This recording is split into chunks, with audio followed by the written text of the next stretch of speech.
Allahu akbar. Ajaan. Assalamualaikum. Jirtu fayyaa keessanii argaa bakka ajaa'ibaa jirra.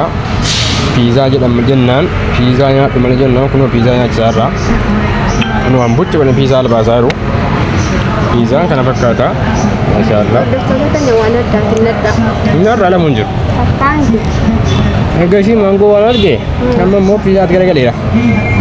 Asaara mataa korra. Waan mi'aawu Kunoo akka mimmiyaa gammaddee tamiti. Kaalin. Kunoo faayidoo albaasaa jira. Nama fakkaata. Abra asli kaaffee jirra jechuudha. Aggaaroo. Tajaajila. Akka ittirra kunoo sarpiraayizii isaan goone piizaa nyaannu malee jennaan. Cuffadha. Murtaa abbaadha. Kaffaltiin irraan sodaatina. Ikkaasa hiika. Namni achiin maal qaba piizaan beekudha. jedhamu Lali kaba Tinada Kostada Timahmida Zeytuni jedhama akka kambi Zeytuni si gurraatti kana? Si gurraatti kana Eeshi Kuni akka kambi yara batman Sakam Fooniin Tuna akkuma fooniiti? Foonarree Astagfirullah Foon kan geessis Ini foonii qurxummii dibaa Kanaan iyyuu beekaa imminya Minyaa mammiyaa Minyaa Wow Ini foonidha Lali kaba Khalid Ini bareedaadha Ini faayidoon keenya lafi nyaataa jirti Gaaffitaa?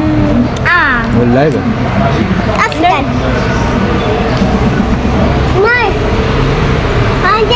Akkamitti jirra gaa kun oolaa Kana fakkaata gaa Gaa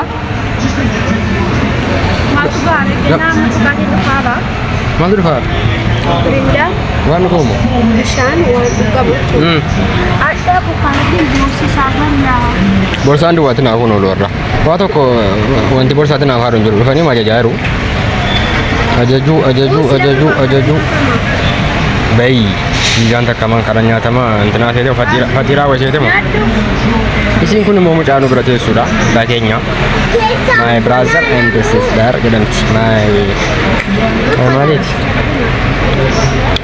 Akka itti jirra har'a guyyaan guyyaa addaati dhugaa waaqayyoo laa kunoo kottaa fataa jedhaatitti isinis yeroo biraa immoo aggaaroo sirriitti isin daawwachiifna aggaaroo kana fakkaata hojii babbareedaa hojjetamaa jira bareedaa jira Haa jarsi nyaadhu malee